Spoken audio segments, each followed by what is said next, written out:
caretaker of a child. And when we're talking of parenting, what are we referring to? We are referring to the intricacies, details, procedures, involvement of raising a child, and not exclusively for a biological relationship. And that is why we have the aspect of all caregivers. Child rearing is not a responsibility of just specifically a biological parent. Parenting is truly a gigantic task. It's a huge task faced by a parent in today's phase, where the pace of life is so fast, the world is moving so fast, there's a lot of dynamism. So it is something that we feel it is very, very important. But at the same time, as much as we are looking at child rearing or parenting rather, we have to ensure that actually we are getting an all-rounded child out there, an all-rounded person. Looking at the child physically, emotionally, we look at how the child is developing socially, spiritually, and intellectually. So we are going to be looking at why it is important for us. Why do we feel as a parent that it is important for you to really play this role? I know to many parents that parenting is one of the most challenging tasks you can ever undertake. But at the same time, for those parents that enjoy that privilege, we all know that it's also at the same time the most interesting part of it. And yet, towards the end, as you see the children really come out as the people you desire them to be, it is the most rewarding undertaking. So what do we mean now when we talk of positive parenting? Positive parenting majorly focuses on teaching children not just what they should, but also why it should be so. Therefore, positive parenting means training children towards self-control. And that is why we emphasize on that aspect of positive parenting. And why do you feel it is important for you today to really understand this aspect? It is important because looking at the world as it is today, there is an electronic, a technological, and information revolution in the world today. The world has changed so rapidly. And how it is impacting on our children is something we should be concerned about. And that's why we need to get to the point of where we all understand how are we going to raise children in a way that fits in with all these changes. The other thing that is a concern to us, why we feel positive parenting is important today, the childhood bonding and eating disorders that we are witnessing out there. You find that today's children are spending less time outdoors and more time in front of a television. Besides that, if it's not a television, any other electronic gadget, the children are just indoors. They are not able to interact with the rest of the children out there. Bonding is no longer the way it used to be because of the changes that have come in.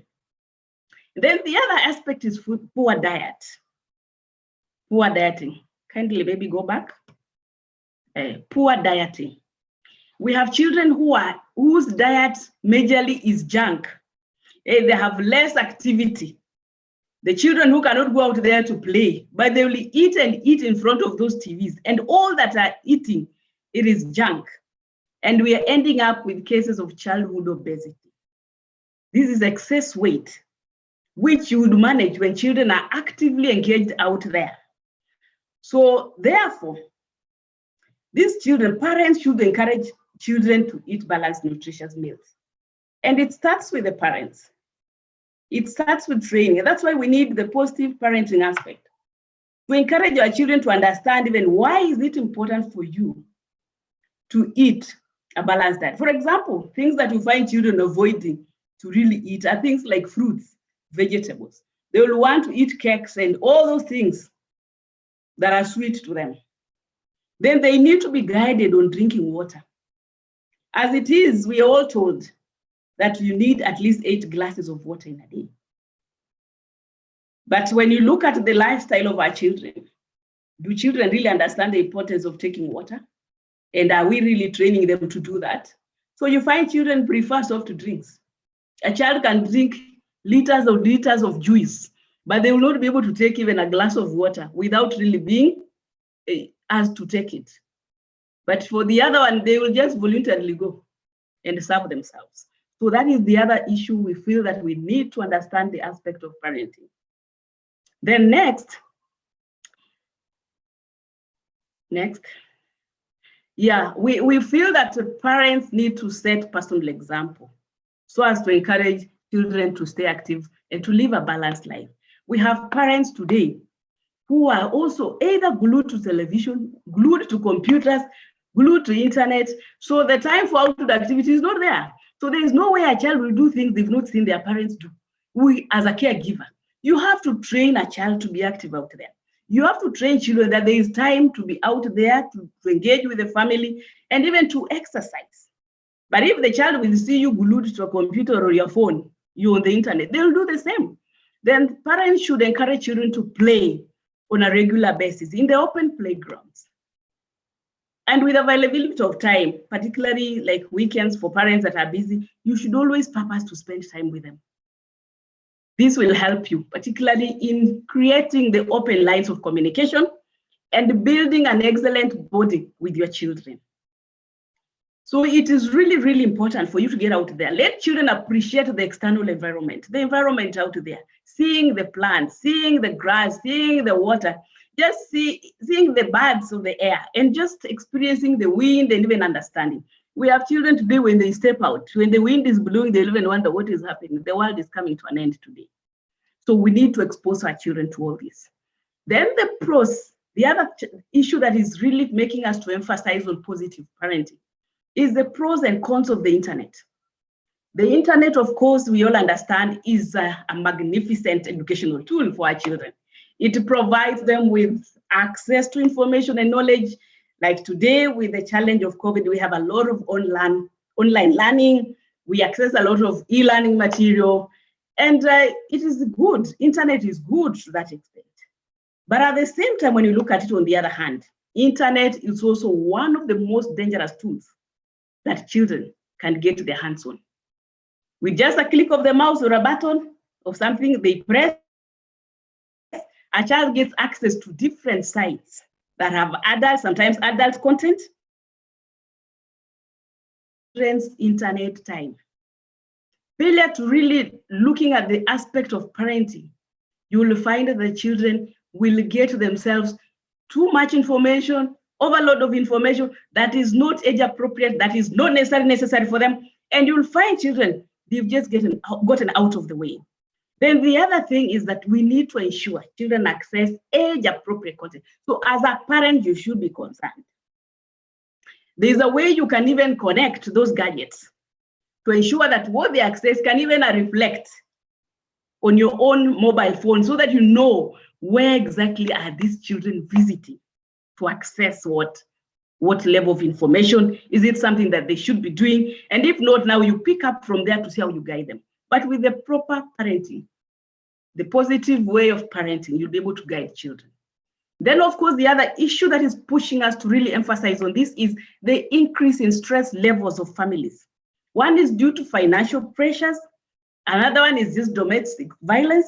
We've been seeing some information flying here and there, particularly on the internet. Look at the tension in the home state, which of course results to an unhealthy environment for children to grow and develop. You'll find the things even some parents do in front of children are really impacting very, very negatively on the children. And as we look at all these, and you will wonder, why is NACADA keen on this? We are looking at what are some of the push factors that push our children to substance abuse. And you will realize that the aspect of parenting as a very, very crucial area that we want to address as we look at the issue of alcohol and substance abuse in the country. Next. Why is positive parenting still important? The other thing we are looking at today, we have career parents with busy schedules. If they're not busy at work, they're busy schooling, they are studying. And this, of course, lessens the communication time between children and their caregivers. So you'll find, and it is even worse when both parents are working and studying. You'll find the mother is pursuing masters, the father is busy with PhD, or either way, and nobody is really giving attention to the children. But what we emphasize with the positive parenting, we don't want to deny you an opportunity to develop yourself, but we're also looking at you, that you look at the responsibility of raising these children. You should always ensure that you devote your ample time to the children as well. Because one of the things is the reason why you really work so hard there is to make a life better for them. So who is this you're working for that you are not even seeing which direction they're taking? So you must balance.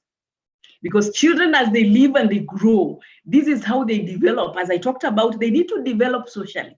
They need to develop emotionally. When they have those fears, they have those feelings, whom do they open up to if the parent is not close to them? When they have played, that's the time they're building friendships, they're able to manage their emotions. Somebody angered them, somebody uttered something that was not right to them.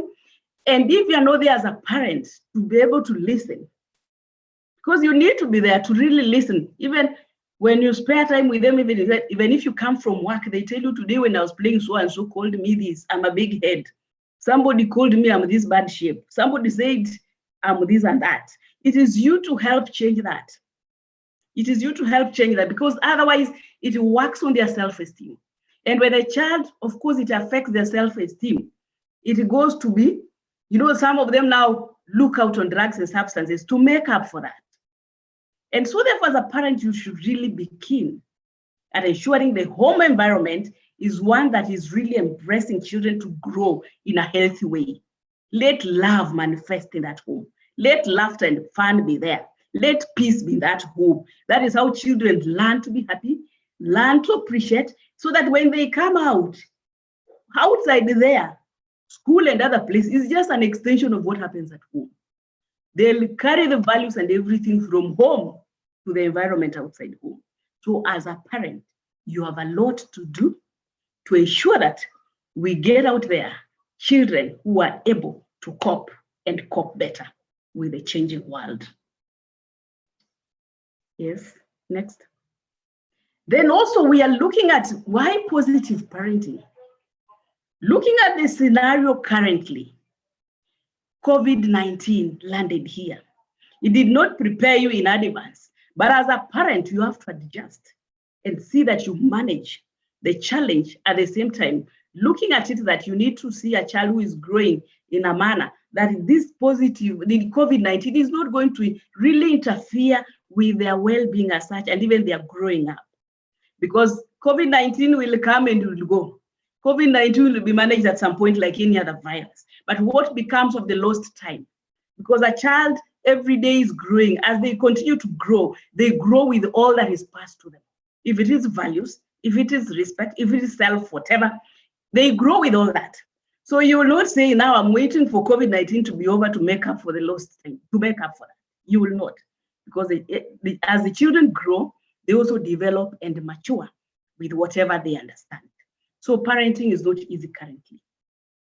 Even in interaction, when I've interacted as a parent with fellow parents, with even clients visiting the office, and even all other people that we interact with, you find that people are all saying, oh, there are so many challenges. One thing people say, there's a new level of tantrums. And we've seen it. A child will even just throw tantrums at a thing like a mobile phone. You take away a mobile phone and a child really becomes wild over this.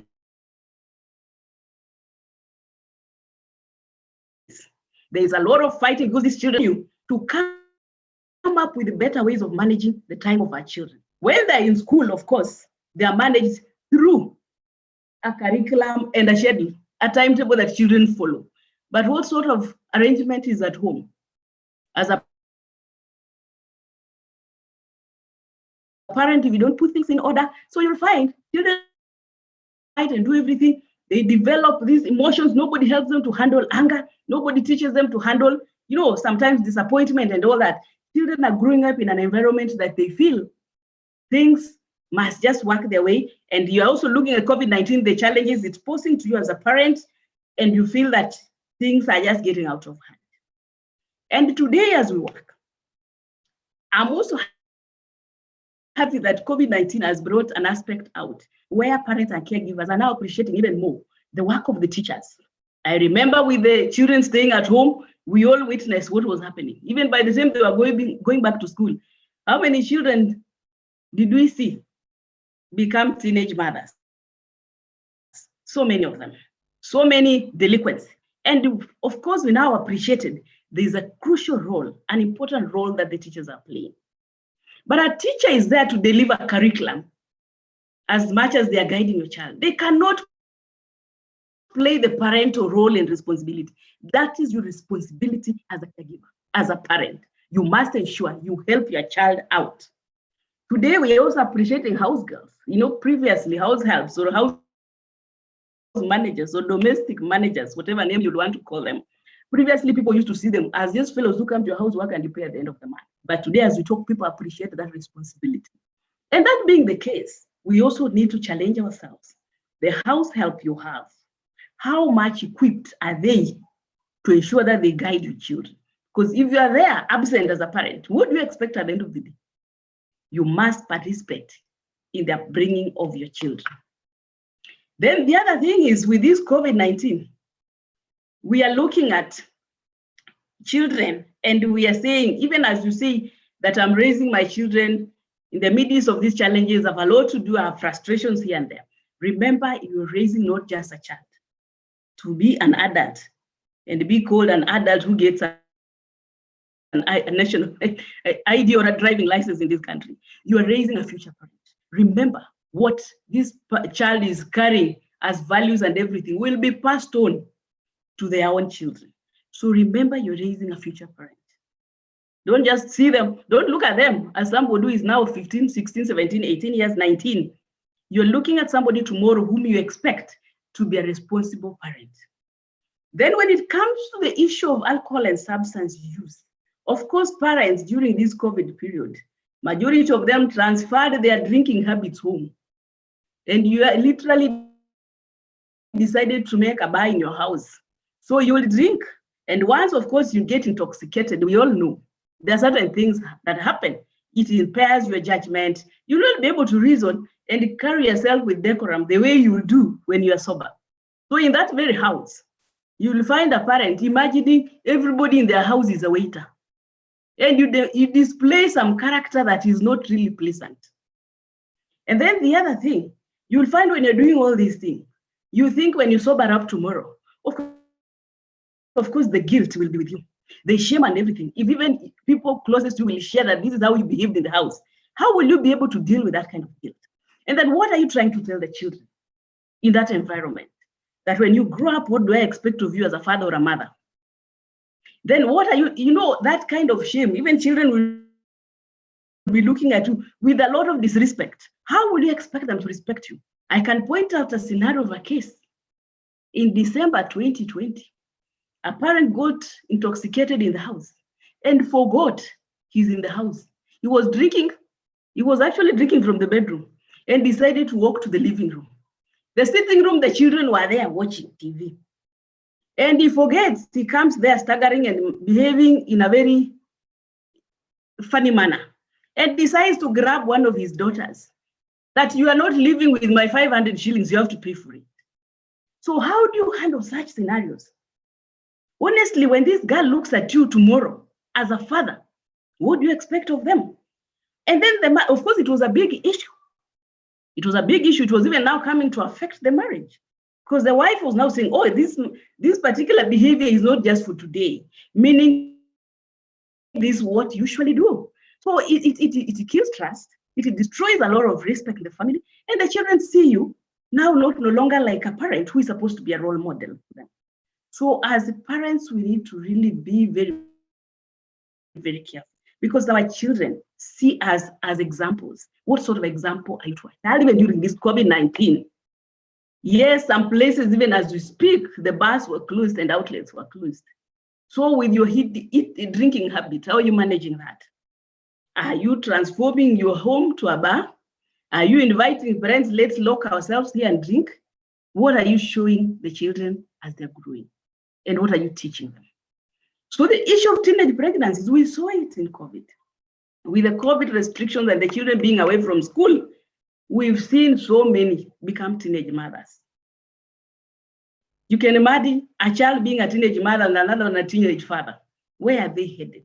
We need to look at all these issues. And that is why we feel positive parenting is very, very important for our parents today. Next. Thank you. I think now I will kindly invite Madam Diana to take us through from the parenting style. Welcome, Madam Diana.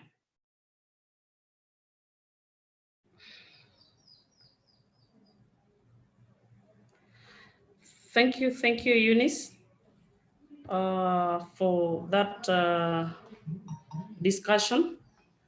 I'll now take you through the other part of the sections on parenting, and I'll discuss on the types of parenting styles that we have, and they are being used by psychologists today, and based on work of some of the researchers, one by the name Diana, who is a developmental psychologist at the University of California.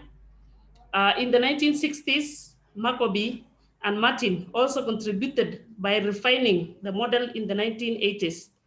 And all these researchers came up with four main styles of parenting.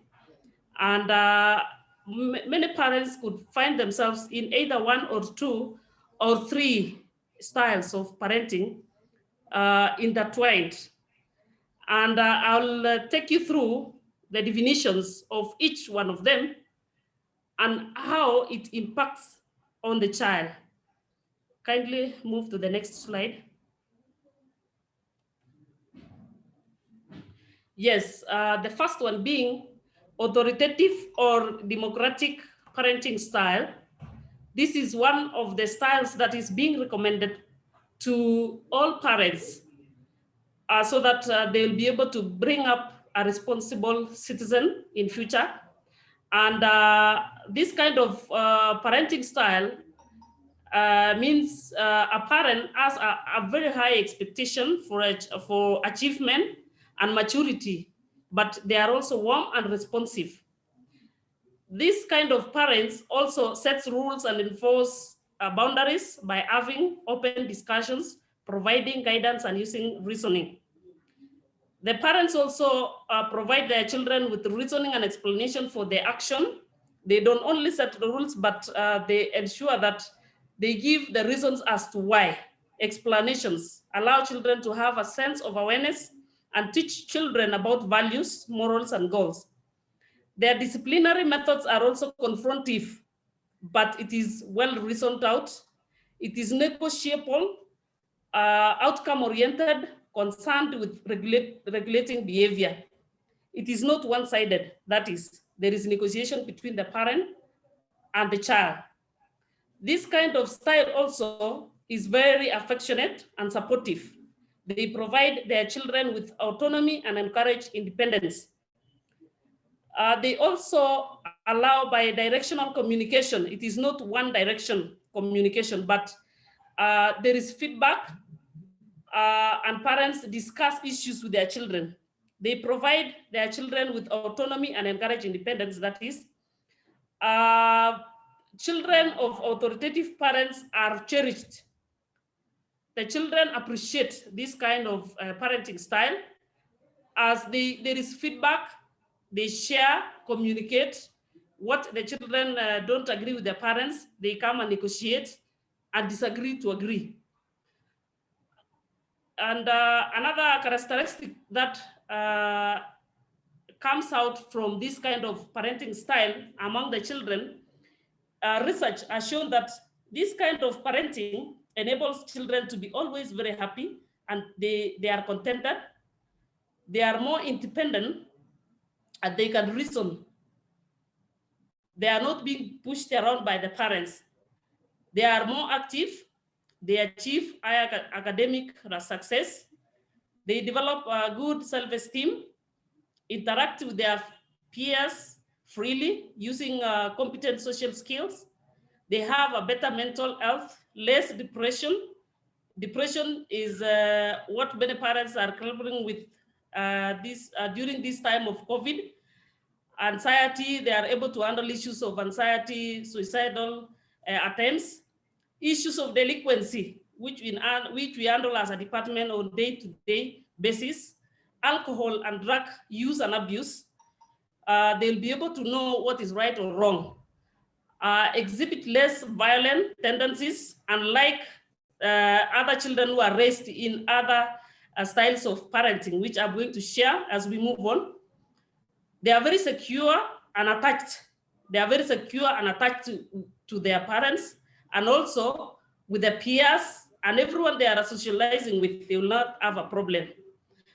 We move to the second style of parenting, which is authoritarian parenting.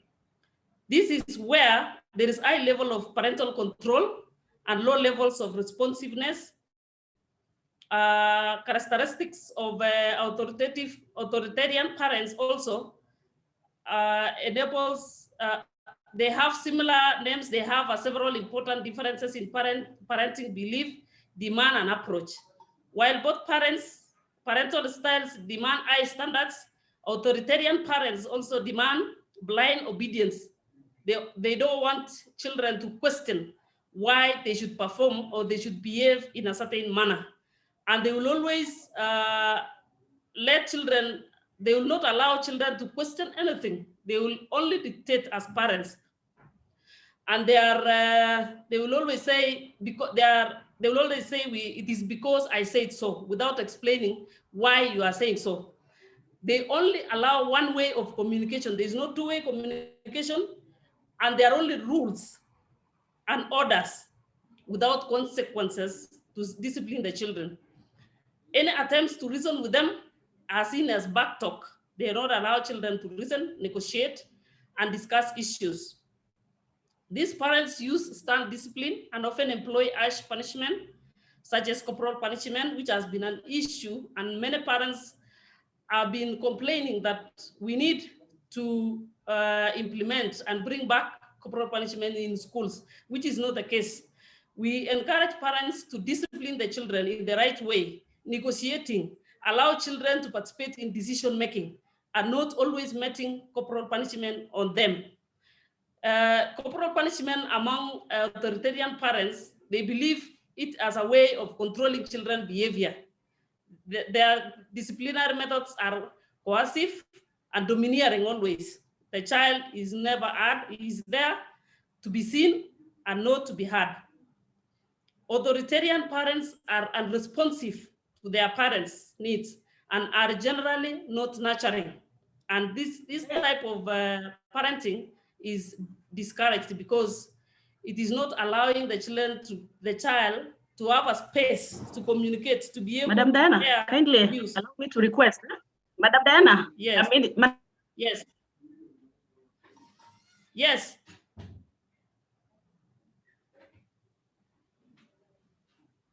That's to your face. Body language. Thank you. Okay.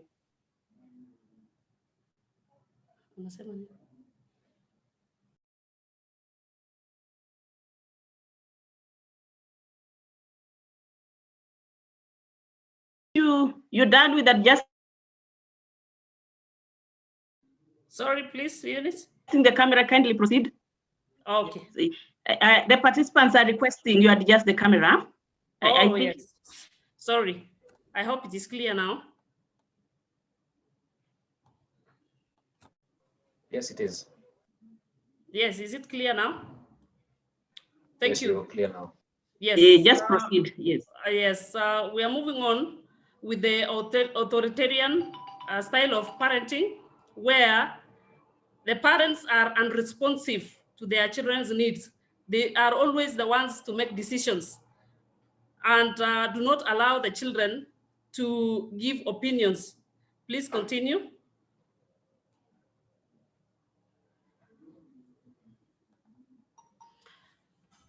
Research has also shown that this category of children who have gone through the authoritarian style of parenting are likely to exhibit the following characteristics or behavior. One being they are unhappy and dispositioned. They are less independent. They will always wait for someone to give them a direction. They appear insecure, possess low self-esteem. They exhibit more behavioral problems, perform worse academically. They have poor social skills. They are more prone to mental issues. They are more likely to have drug use and abuse problems and challenges. They have worse coping mechanisms. When they are faced with a challenge, they are not able to cope with it. We move to the third parenting style, which is permissive parenting. This kind of parenting demand a lot from the demands from their children is very low. There is high responsiveness. Permissive parents set very few and boundaries, and they are reluctant to enforce rules. These indulgent parents are warm and indulgent, but they do not like to say no and disappoint their children. They will always allow the children to do whatever they want to do without setting rules in place and probably giving consequences for not adhering to those rules. The characteristics of children who have been raised through this kind of parenting style, they are likely not to follow rules while in any kind of setting, while in school, at home, when they are given instructions, they're not able to follow and adhere to. They have poor self-control, possess egocentric tendencies, encounter more problems in relationships and social interactions. Next. We have another form of parenting style, which is uninvolved or neglectful parenting.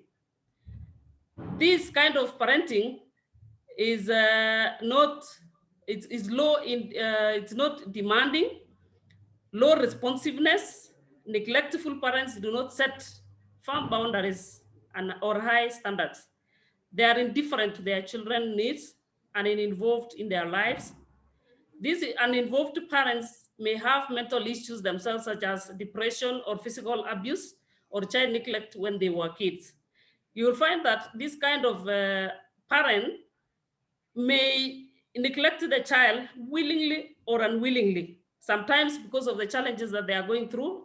Like, for example, if a parent is depressed, he or she will be struggling to deal with the issues at hand and forgetting to guide and teach and be there for the child. So you'll find sometimes they are aware or not aware with this kind of parenting style. And the characteristics seen among children who have gone through this kind of parenting, they are more impulsive, cannot self-regulate emotions. They encounter more delinquency and addiction problems. That's why you find parents complaining every now and then that my child is exhibiting some delinquent behaviors, addicted to drugs and other challenges that parents are facing with their children. They have more mental issues, like, for example, suicidal behaviors among the adolescents, which is a very major issue. And the main contributing factor is the way we raise our children. Having taken you through those parenting styles, it doesn't mean that you must follow a single parental style. You can have your own way of raising your child, and you will not, no one will strictly tell you, you must follow this kind of style. As long as you are able to raise your child to be a very responsible citizen and be able to cope with this kind of challenges that we are facing today. The role of parents and caregivers. Remember, Rubia had taken us through who a parent is, and now we are I'm taking you through the role or the responsibilities of parents and caregivers. Being a mother or a father is a balance of taking care of your children while letting them grow and learn from their mistakes. Your role of simply loving and protecting your baby from pain and discomfort to one of accepting that your child or teen will need to experience natural consequences for his or her actions. The hard part for them and us is that these consequences almost always include some discomfort, disappointment, and pain. It's helpful to allow your child to struggle. At times, you don't have to feel for your child all the time. When they make mistakes, for example, allow them to face the consequences. Don't feel pity for that child. For example, we've had parents, when they are being asked by the teachers or they are being informed that their children have been found to have committed some offenses, for example, in school against the rules and regulations. You will find that some parents are living in denial and they will always side with the child. That is not good for raising a very responsible child in future. Allow them at least to go through the punishments that is being given in school. Change happens out of struggle, and in moments of accepting responsibility for our actions is very, very important to raise responsible children. Watching our children struggle without stepping in to fix things for them is one of the hardest parenting challenges. I have personal experience as a child protection officer, as a mother, and even though I knew it the best thing for him. So it is not very, very easy to raise children. And you'll find that parents will always struggle and don't understand why these children are behaving the way they are behaving. It is simply because of the way we are raising them. Parents face many challenges, as we all find out. There are many, many challenges that we never expected or knew about before having children. As a parent, you will find the following 5 the most difficult. Before we move to that, remember, we all celebrate when we are marrying, but we are never taught that after getting children, for example, how are we going to raise? That is something that you learn by your own, or by relating with people, or by reading for yourself. Then you will get to know how should I raise my child? But nobody will teach you how to raise your child. There's no school that is training people to raise children. That's why we are facing all these kind of challenges. Please move to the next. How to parent the child you have and not the child you you had. We cannot be wishing to have better children because no one will give you his or her child, for example. A child is not an object where you can exchange. The child is the one that you have, and you must mold that child to be the person that you want to be. Often we try to parent our children based on who we think they should be instead of who they really are. If it can be very tough and exhausting to have a child or a teen who is deviant and disrespectful, or you might simply have a child who is very different from you. So trying to see his or her side of things becomes a constant draining battle.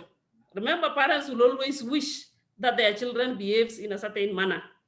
But can we be contented with what we have and we mold that child? Our raising style, our parenting style contributes so much to what we want. You might think, Allah, this isn't what I signed up for. Is this what motherhood is supposed to be? Those are the questions what parents grapple with. As a parent, I know that when you accept that your child is not who you thought he or she is or was going to be, real grief can emerge. You will always think your child, you expect a perfect child, but that's not the case. A child is there to be raised, to be molded. And that's why you are a leader. You are a person you are supposed to lead your child, you are supposed to mold, you are supposed to be an example to your child. You might have to give up certain dreams you had for your child's future when you realize he or she just not giving to take the path that you hoped she or he would. For example, many parents choose courses for their children because that is what they want. For example, they will tell their child, I want you to be a doctor, I want you to be an engineer. But in reality, that's not what the child wants. So we should always listen to our children and have a discussion on what they would like to be, what they love doing, and develop. For that is the way we are going to develop very healthy children who are independent. And these are the kind of people, because children will not remain children forever. These people will become parents in future. And for them to be responsible parents as well, it depends on how we raise them. Please move to the next.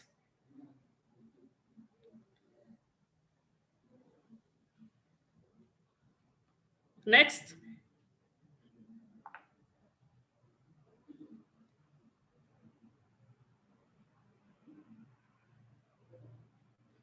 Okay, how do you face judgment, shame, and blame from other people? For example, people will always accuse parents for not taking good care of their children. So how do you face this kind of challenge as a parent? For example, you'll find that if a child misbehaves, they will always blame the parent for not being responsible. So in a case where you are in this kind of situation, how do you go about? If you have a child who acts out and engages in other challenging behaviors, tantrums, yelling, disobeying you, or being annoying, you have probably gotten the look for friends and strangers like, you know, the one it says, what's wrong with you? Why aren't you doing something about your child's behavior? Those are some of the questions people will ask. Why is your child behaving this way? Why is your child abusing drugs? Why is your child being indisciplined? So how do you handle this kind of questions? That look can make you feel like a terrible mom, and you regret. Sometimes you will say, I wish I didn't born this kind of child. Even if you know you are doing everything that you can to raise your child the best you know how. And the truth is, others will probably judge you, and it is very human. This is something you cannot avoid. If you are in this kind of situation, it is natural to worry about your child disappointing you or embarrassing you. It's also natural to worry about how others will react for your child's behavior and blame you. But when your child's acting out and you are feeling judged by other people, stop and say to yourself, I can't read other people's minds. You cannot control. And know that if you try to imagine what others are thinking, 95% of the time you are going to read something negative. That is because whatever we are negative, we interpret other people's perceptions of us as negative too. In these situations, we don't read people's minds in search of hope. We read them in search of criticism, especially when something is going wrong. So when you feel yourself trying to guess what your neighbor, your mother-in-law, your friends, your neighbors, your colleagues are thinking, just tell yourself, move next. Next. I'm not a mind reader. You cannot read everyone's mind and what they are thinking about you.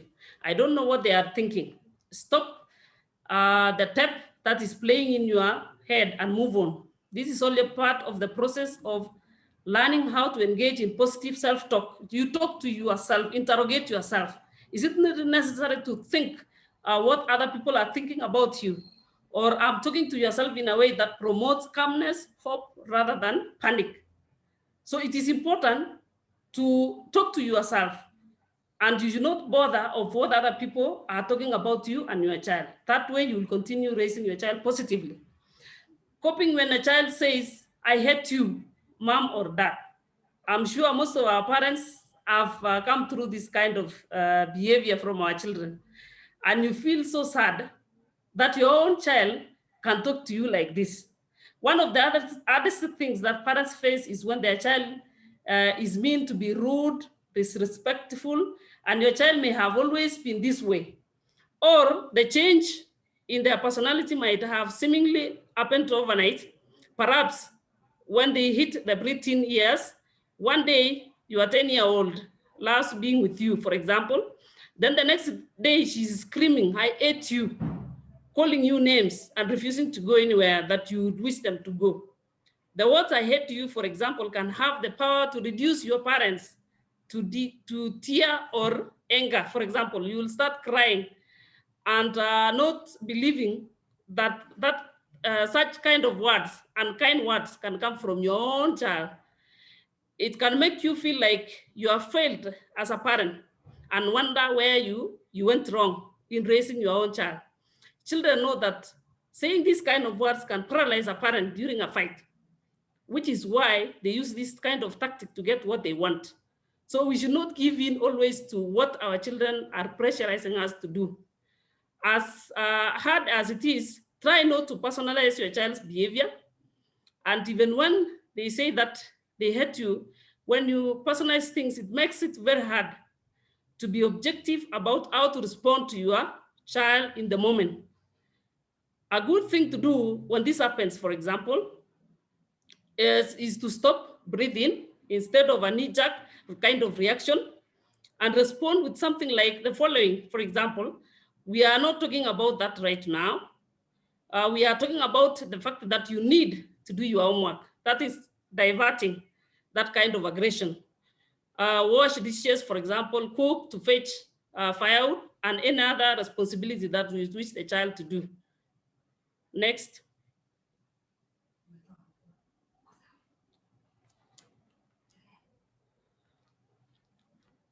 If you can also ask yourselves, as a parent, what does my child need from me right now?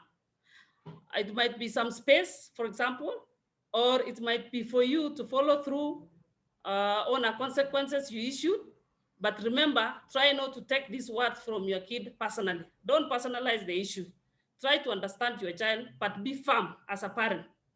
How do you let go this kind of behavior? During your child's pre-adolescence and adolescence years, you are constantly confronted with the challenges of letting it go. This is especially difficult if your kid seems to need to learn things the hard way.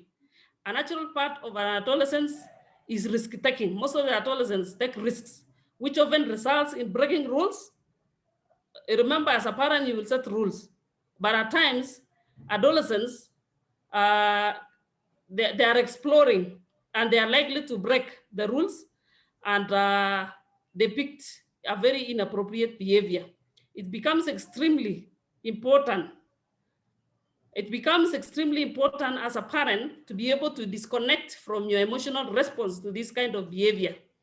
Emotional responses include you feel very guilt that you've not done the right thing as a parent. Sometimes you are very embarrassed, ashamed, or simply disappointed.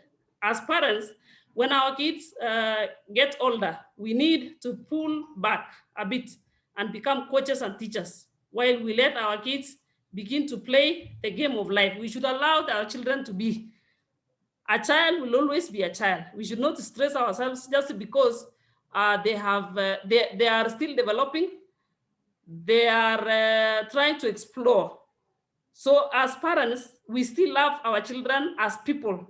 We need also to give them space to learn and space to try and make errors.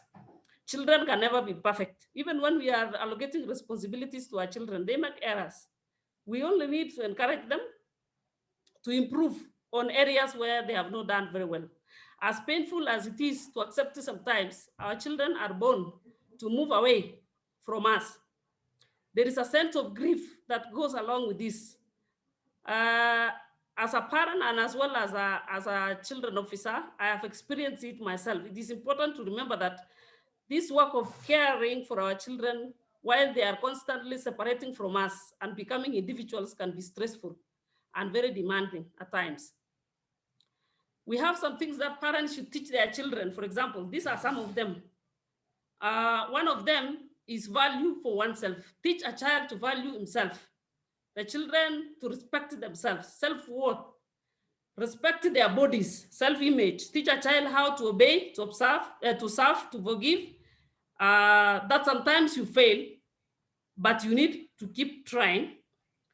They should have a sense of trust, learn to listen, share, and how to laugh and to care. And then we have also, they should also value others. Every parent should always remember when you finish with them, the rest of the world has to live with them. So please teach them to respect others.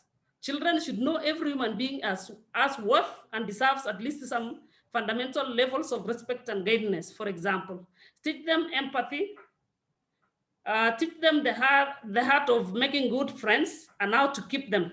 Very, very important values for your child. Next. We should also teach our children to be independent. We should not be policing them every now and then. Allow them to perform some things on their own. Self-sufficiency is very vital.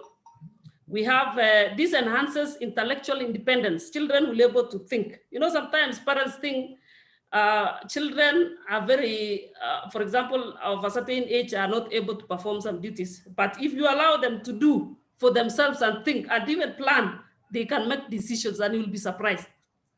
So it is good also to allow children to participate, make decisions. For example, when you are deciding what they would want to eat, for example, let them make a decision.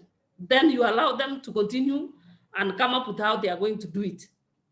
It will also, independence also enables children to be emotionally independent, not always needing approval or excess attention from others, not giving in to peer pressure. So for you or for the children to be emotionally independent, allow them to be independent holistically, all around. Of course, with guidance from the parents. There is also, we are nurturing from independence, we are nurturing tangible independence, where you teach your child or children how to physically and financially take care of themselves, both presently and in the future. Independent problem solving and fixing things for themselves. You will encourage your child to save, for example. Things that parents should teach also the children include curiosity and critical thinking. Parents should always try to foster an active and curious mind. Children should be taught how to constantly examine both themselves and the world around them. Allow them to be curious, innovate issues, come up with things that they have imagined, and help them to grow. Critical thinking and self-examination are essential to become a fully realized, self-aware adult. You will not have those kind of challenges. Personal interests of children ought to be encouraged through hobbies, what the children love doing, and parental involvement. Work with your child, support your child to grow. They'll come up with new ideas. Instead of discourage them, encourage, reward those kind of positive behaviors. We should also teach our children to develop emotionally and express themselves freely. This will enhance maturity of thought. We will also be imparting values, insights, perspectives.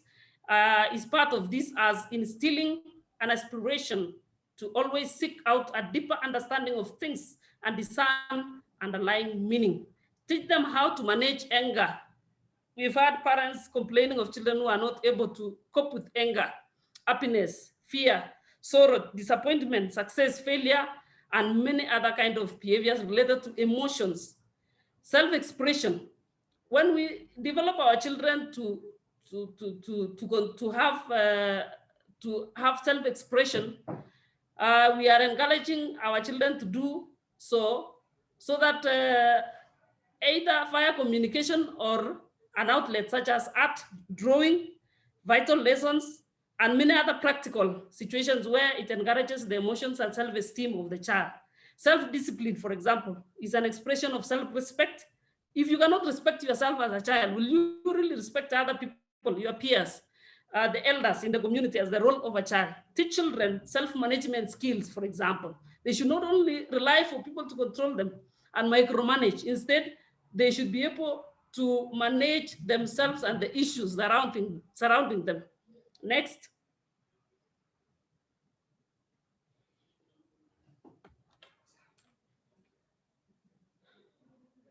We should also engage our children that there are so many other social dynamics. Things will not be constant the way we know. We should teach our children about dynamism, the changes, like, for example, technology, modernization. We should teach our children about accommodating others, how to win friends, the games that play, social activities they engage in. So there are social dynamics. Things keep changing. Psychological issues. Teach them the psychology of happiness. They should be happy, cultivating a positive attitude, and letting things go when it is not useful to worry about them. They should not force things to happen. When it is not possible, they should let them go. Let's encourage children about the psychosocial issues. Let's teach our children about the economy. Like at the moment, parents are facing a lot of economical challenges in provision. They should be able to manage and be responsible in managing resources that are being provided by the parents. Next.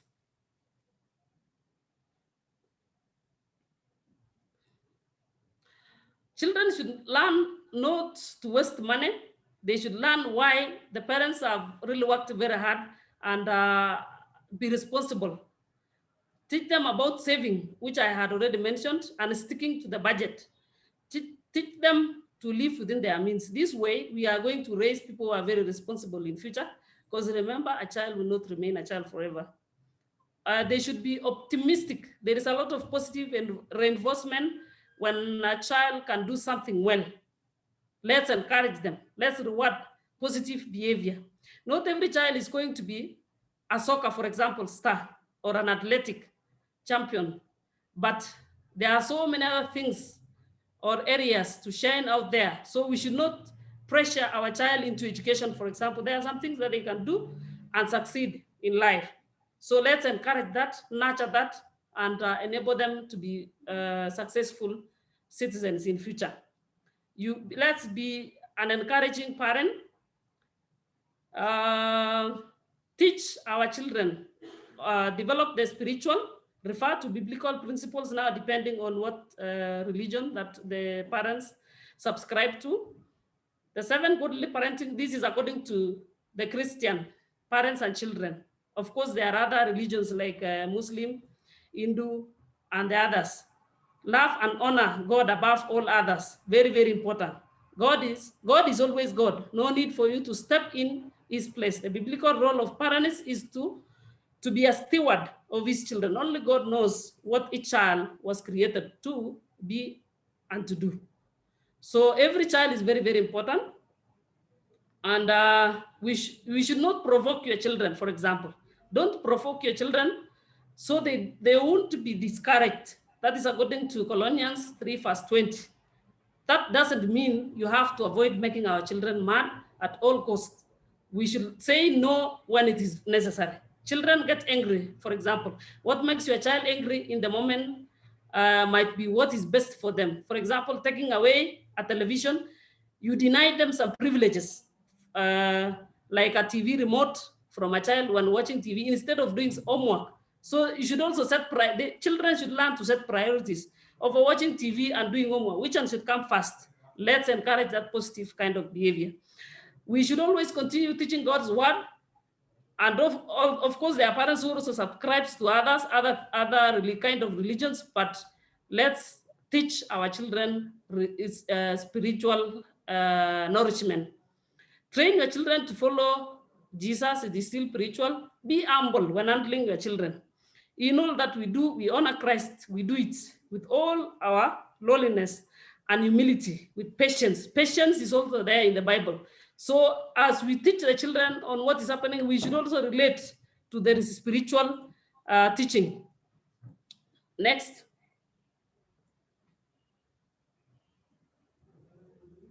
Eunice, I think there's someone who wants to take you through child participation, or should I continue?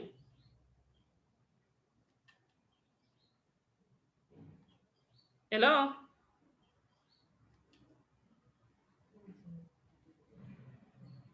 Hello?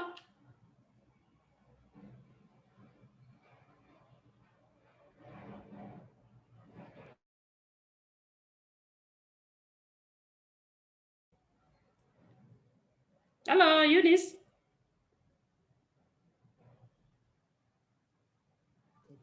Oh yes, the next session is about child participation, and we have some questions, and I think one of our co-hosts, Cheruto, is going to take us through child participation, and she has some questions that she will go through and answer them where necessary.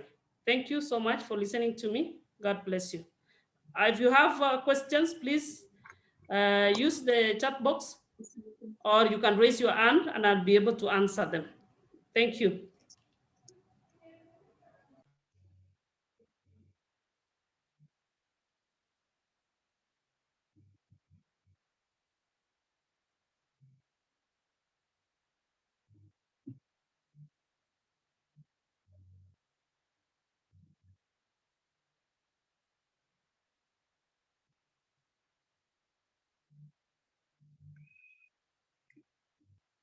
Hello and a good afternoon to you all. My name is Faith Chiruto Biwot. I'll be taking you through the child participation session. I have 4 questions, and the first one was what your take is as a young person on today's parenting experience. In today's parenting experience, I will say it is more of a conformed and not idealistic way, because to this, I would say parenting has become more like an instruction sheet. You do what I say and not like giving my own part or my own views or what is actually necessary. Parents have become ignorant of the fact that I also have things that okay, camera, I guess I thought my camera was on.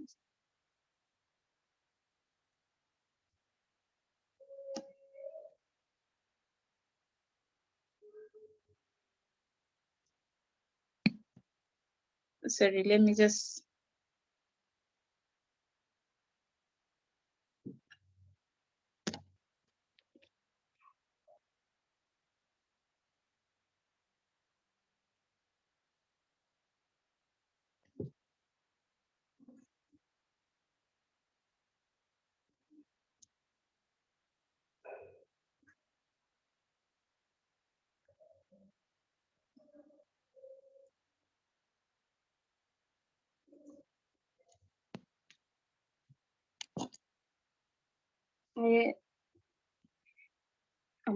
I don't know what is wrong with my camera.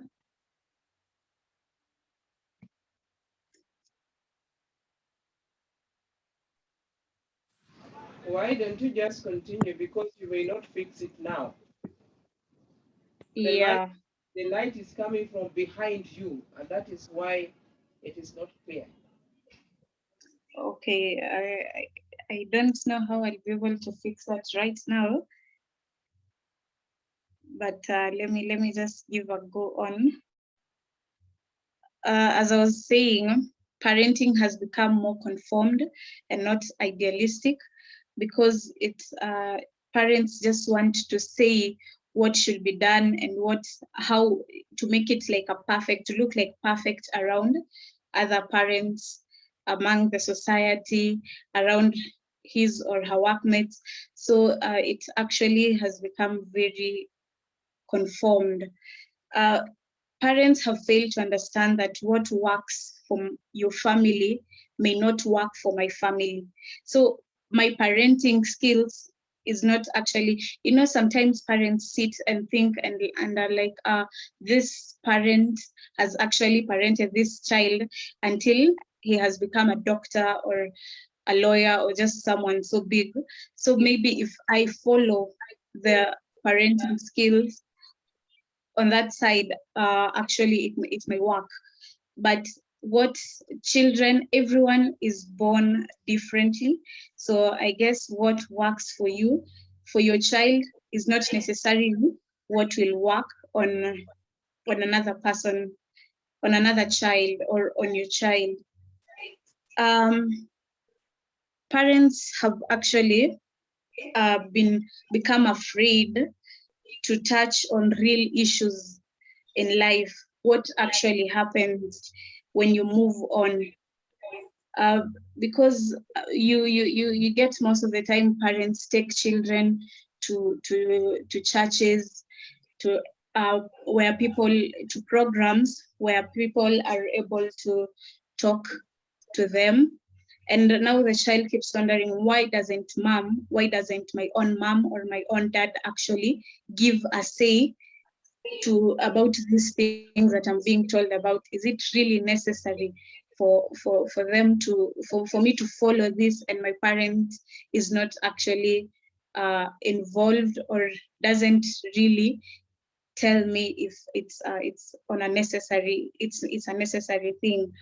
So I guess parents should really look into such things. They should be able to sit down with their children, because building a connection actually gains cooperation from the children. If in most circumstances where the parent is able to sit down with the children and is able to talk to them, and that they're able to relate to issues, it becomes more easy for them, and the children are able even to live a better life with their parents. I'll move on to the second question, which was, having interacted with young people, what lessons have you gathered from them in regards to parenting and relation to drug and substance abuse control? I will say most of the children I've interacted with actually say they went into drugs due to pressure, due to frustrations. And I have come to the knowledge that parents should actually, this is something that they should be doing, accept that every child is different. Every child comes with a different gift, with a different talent. Not every child can actually go to school and be number one or just get good grades. Some are good in other things, and you get in this generation right now. Okay, I also don't blame the parents so much, because the society has made it become like books and books and books. But now, as the generation is going on, I guess we are also appreciating talent right now. But now parents are like, no, you have to get your A's, you have to get your grades. And maybe the child is more of a singer, is more of a model. He or she is gifted in another way. So these things that when you go to school, where your parents force you go to school, you come back, maybe you don't have your grades up, then you're beaten. These things now cause frustration to the children. And now, because it has become like, oh, if I do, the notion that drugs actually relieve you from these stresses or make you forget things about the world. Now they engage in drug and substance abuse. So actually, parents should now, this is where also you should get views from your children. Accept your child the way they are. They don't have to be like another person's child. You be your own parent with your own child, because they also it also says that the statistics say that not all, even twins, they don't share the same characteristics. Everyone is born different. Even if they look alike, they still are not the same. They still have different ways of viewing things, different personalities. They all have different brains. They all have different everything. So parents should actually take their child as they are. So this actually reduces a lot of pressure and a lot of frustrations.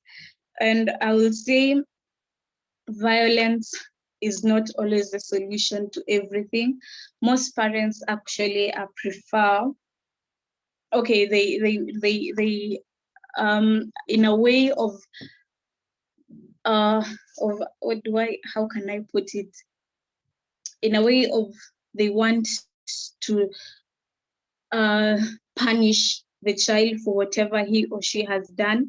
They make it as they make a solution being corporal punishment, or now they say, let us take him or her to the police. Now the police, they're always going to just beat the hell out of that kid, and another child becomes more rebellious. I guess what Kenya should also embrace is psychology. We have very few psychologists in the country right now, or very many have gone through the system of being a psychologist, but now because Kenya has not embraced the part where you can actually go to psychology and like talk to them, they drop out of that career. So if every school actually sets up a psychology place where children can go and talk their issues, it becomes a relief also. Yeah, and yeah, so let's I would say just let parents not conform in a way, but just take their children as they are. The third question was, what in your view are parental caregivers doing wrong in trying to raise their children? Let me talk about the girl child, how the girl child, how parenting has influenced the girl child. Not many, but some of the people, some of the girls in the society who are not of age to get pregnant have become pregnant actually by default or just by circumstance.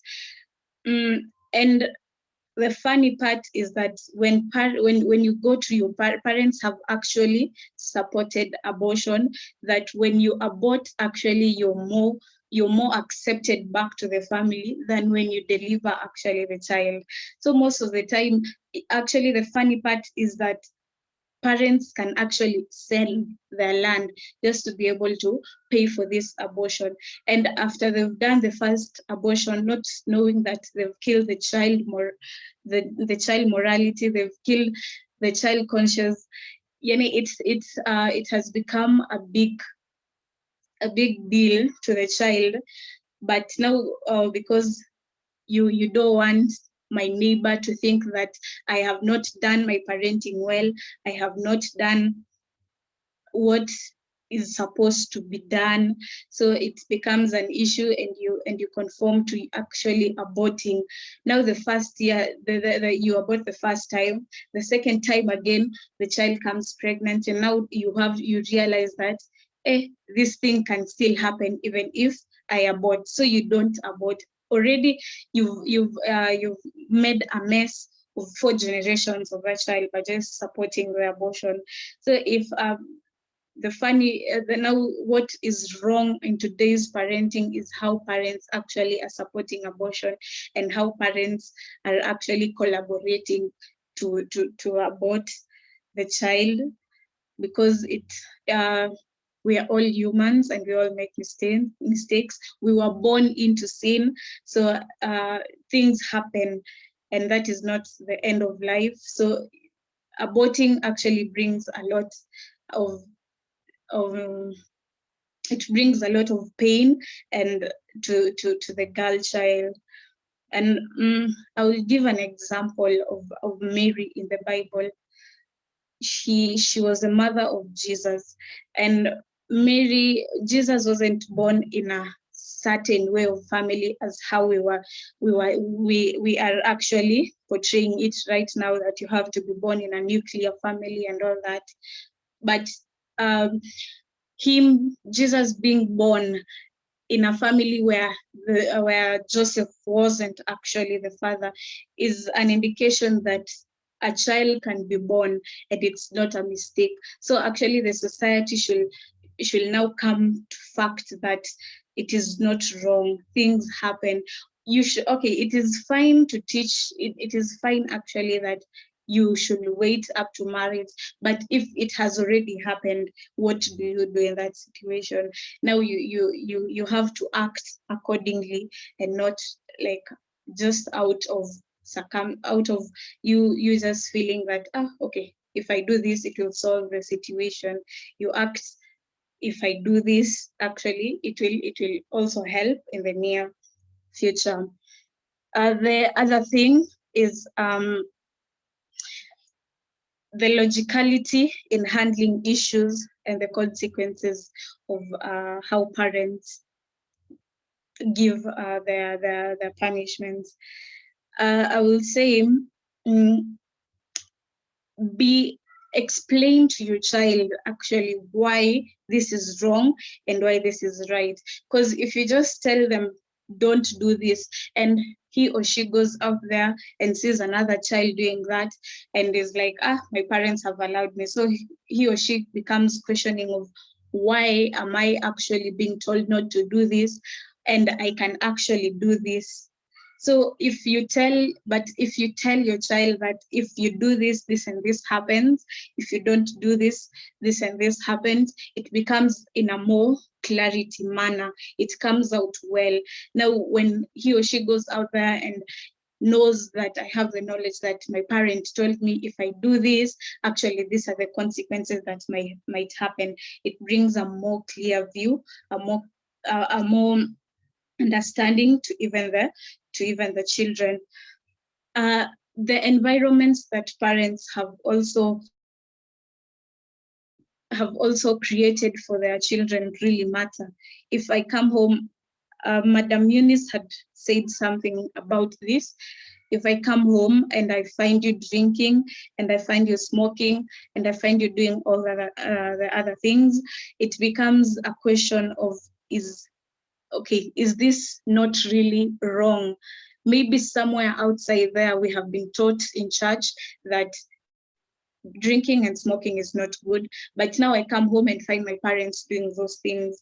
So it becomes, if my parents can do this, why can't I do it? But if actually you don't do it, or you don't do it in front of your children, it becomes a better, more way of making them understand that this is not what you should be doing. You should actually focus on the important things in life, because statistics say that 50 to 70% of personality is from your environmental, where actually you have been growing up. People say that, okay, also statistics say that people from the ghetto or places like those are actually prone to living these lives of getting into drugs and all that. But actually, I think that is a notion that should be stopped, because if my home is not where these things are happening, it's actually, and my parents have already, we should teach actually our children that follow what we at home are actually doing. Don't think of what the other neighbor is doing. The problem is us is now we always relate our things to other people instead of now thinking of us at home. And parents should actually stop thinking of what always, the problem is we always think of how the society will view us, how people will talk, of how Mama Nani will say this about me. But the real thing is, in the long run, no one will help you and your child when you're in trouble. No one will help you to pay your bills. It will just in the long run remain you and your family. So we should actually Faith, really, can you hear me?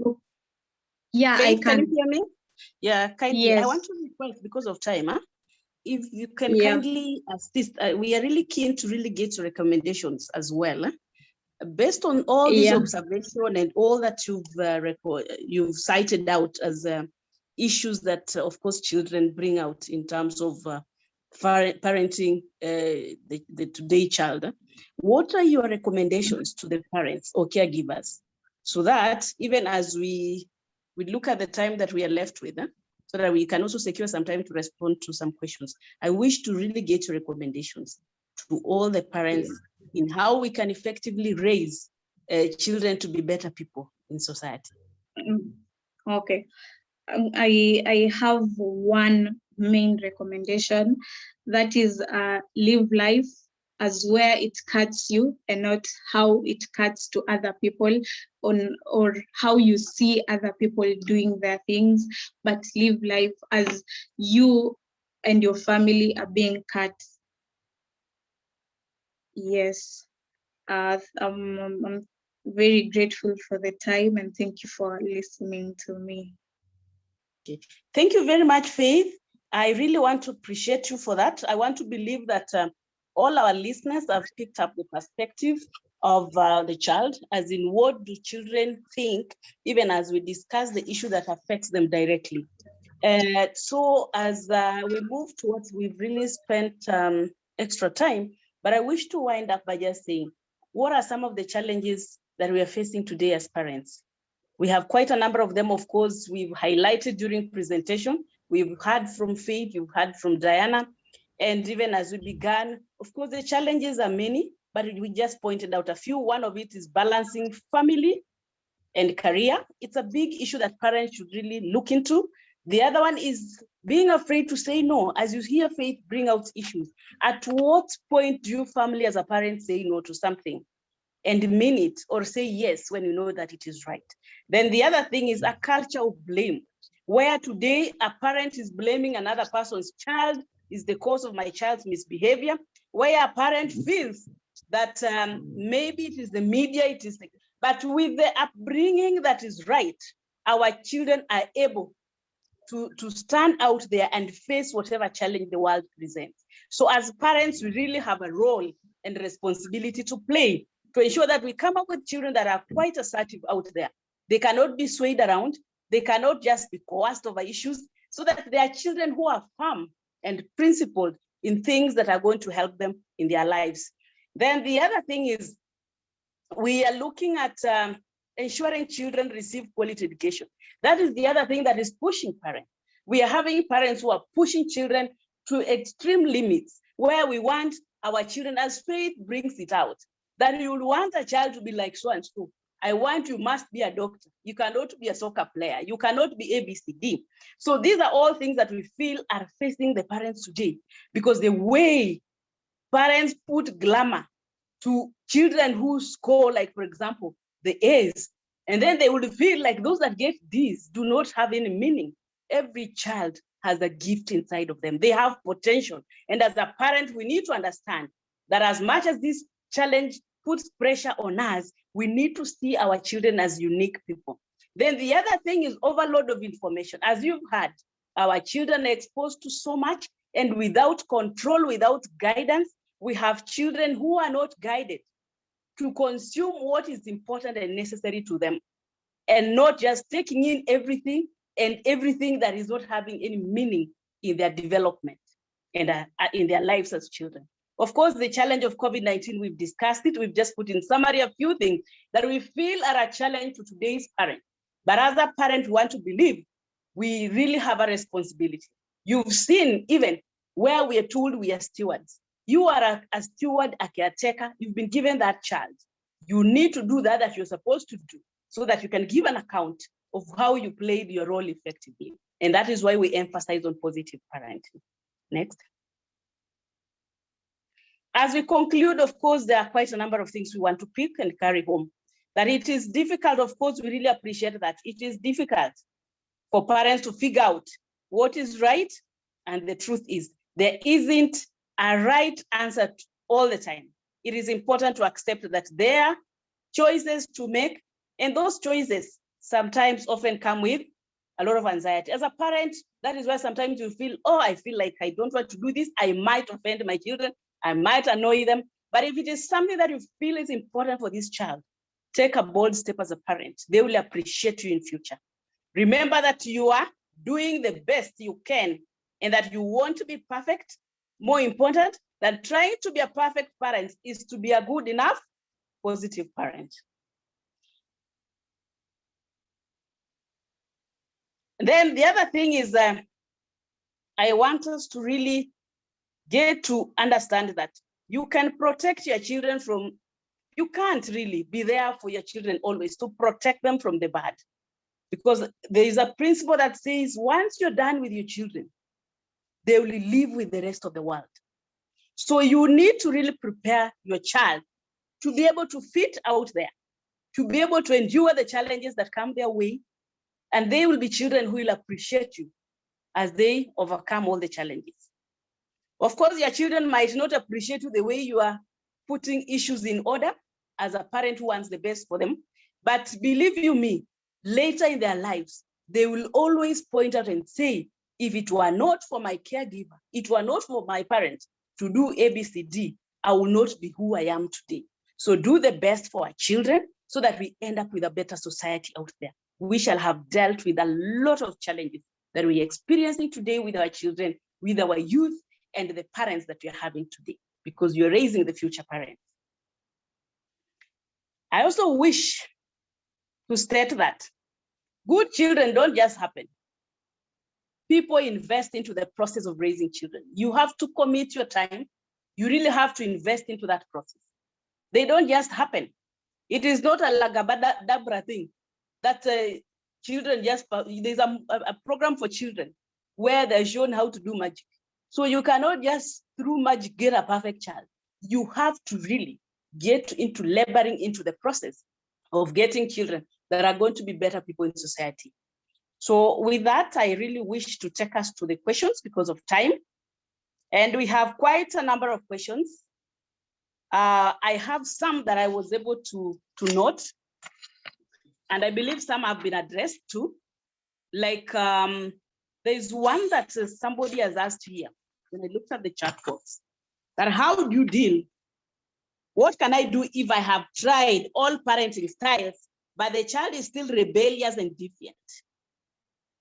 I wish to state that we cannot give up on our children. You have to try a level best, and that is why we have the support system in place. There are children whose behavior might really require counseling to be provided to them, guidance, mentorship. Let's support our children to be able to sail through the turbulence so that tomorrow we can count on our children. Then we also have a question that somebody raised, the issue of suicide among the youth. Of course, there are a number of factors contributing to suicide among the youth. And I don't know whether Madam Diana is on board. Madam Diana? Is Madam Diana there? Yes, I mean. Kindly, I wish that you can address the challenge one of suicide among the youth and children. If you could kindly guide, how do we go about managing that? Oh, yes, thank you, Eunice. This kind of behavior depicted by the children all boils down to how we raise the children, the kind of, what kind of a parent are you?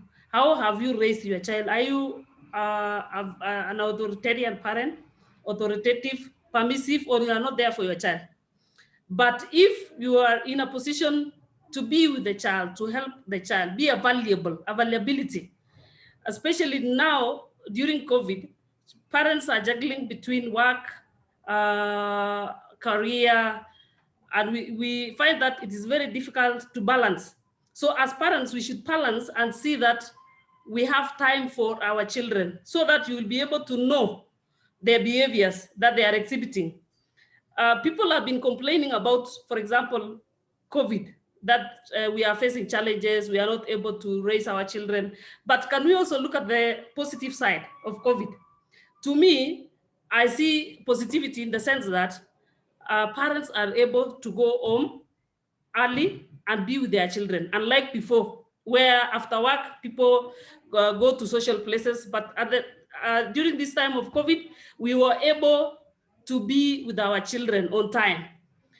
And when you are with your child, you will be able to observe some kind of behaviors. You will be able to listen to your children, what they think, the challenges they are facing. And these children come to be suicidal because we've not been there. We do not know what they are facing. And if we are not there to listen to the children, that is child participation, it may become a challenge, so that they could be facing challenges with their peers in school and within the neighborhood. There could be issues of drug abuse, peer pressure, parents not listening to them. I've had children saying my parent is not listening to me. And when the parent is not listening, then children will feel unwanted in the family. And therefore, they'll think they are useless. They will not see the self-importance of them being alive. Hence, they will go for or come up with issues to do with the, what do you call, suicidal. They become suicidal. And remember, they will also be guided by other people within that environment if the parent is not there. So we should always be monitoring our children. We should be firm, listen to them, be there for them. And that way, we will be able to get to know the challenges and problems that they are facing. And if you have tried, for example, what you was responding, you have tried to mentor your child, you have tried all the parenting styles, and they seem not to work. Seek help. You can seek help from the existing structures in place. For example, our offices are always there. The children's office is open, and we do counseling. We supervise the child and ensure that they cope with the behavior. You can always call our toll-free line 116 when you face a challenge as a child or as a parent, and you'll be able to get help online. It is toll-free 24/7, and we offer counseling services. Don't give up as a parent. Keep pushing to rectify the behavior that is presenting itself in your child.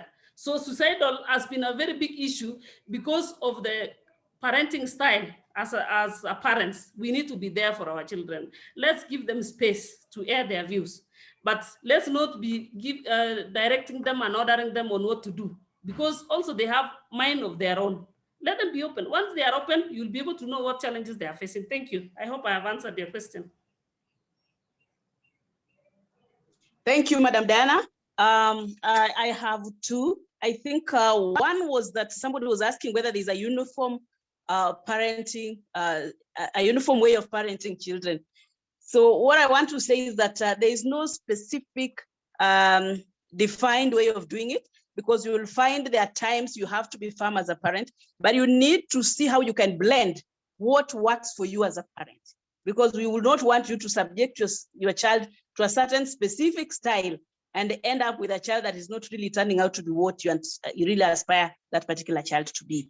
The other thing is, some people are asking, how do you manage to raise today's child of course upholding our traditional African values? We need to appreciate that the world is evolving, things are changing. Today's child is not yesterday's child, and we have to also adjust our way of doing things as parents. And that is why you have to be vast with information in terms of even moving fast to see what is the world presenting, what is the media presenting to the child, what is technology bringing about, and what is the external environment doing to this child, that you need as a parent to equip yourself in a manner that you're going to be able to manage the same, so that you end up raising children in the way that it's going to help them in their lives. Because when you're not there, that child will have to live and live with others. They need to be able to cope, because you will not be around your child every now and then to monitor every step they're taking, every decision they're making. You have to prepare your children to be able to take a step, to make a decision, to be able to do things. And that is why we covered through all that we went through. At this point, I think I want to really request that to allow us to conclude this session. If time allows in future, we can cover more, but I want to refer you to the available resources. As Diana shared out, the toll-free line they have for the children. We have a toll-free line at NACADA that we use to assist our clients. You have a child, you have a person who's affected with substance abuse, you have a parent, and you feel that those children need to be assisted, or that particular person needs help. You could call directly for counseling services, or you could call on behalf of someone so they give you guidance. That is 1192 Visit our website, that is www.nacada.go.ke. We have a lot of literature material that will guide you even on parenting. We have a lot of material that is even segregated in terms of age. From this age bracket to this one, there are certain developmental milestones that children achieve. And each of those comes with its own challenges. How do you manage so that we ensure our children do not fall into the trap of getting into alcohol and drug abuse and many other vices? So I really want to encourage us to interact with our website. You could call, you can visit. You could visit our offices. NACADA, we are based, we have a head office that is in Nairobi, NSSF. 18th floor, you will find our offices there. And then countrywide, we have regional offices. Specifically for the one I represent here, North Rift Regional Office. We are based at KVDA Plaza. We are on 12th floor. You are free to visit anytime, Monday to Friday. We always open from 8 to 5. Interact with us and we shall be able to assist you. Or if you want to visit the children's office at the county commissioner's place, they are based there. When you get there, just ask for the children's office. We want, through a concerted effort, to assist the future generation as much as we can. And as we do this, we want to encourage that we all of us participate collaboratively. Because as we do this work, to be honest, it is something that we cannot win single-handed, specifically as a government department or only government. We need everybody to contribute in a way so that we end up with a better society. And of course, government is pushing for us to work as one and deliver as one. And today, as we share this with the children's department, we have a lot that we can do still with other stakeholders. We really value partnership as NACADA because we believe the fight against alcohol and substance abuse is a collective responsibility. We all need to work together to achieve as one. We thank you. We just want to really appreciate you all. I want to very, very, in a special way, appreciate all our participants today. And I really want to sincerely thank you, Madam Diana. I want to thank you, Faith. I appreciate you for spending your time to share with our with our listeners and all those who tuned in on our live webinar. We really want to thank you. Have a blessed evening. Hope to meet you again when opportunity presents itself. Thank you very much.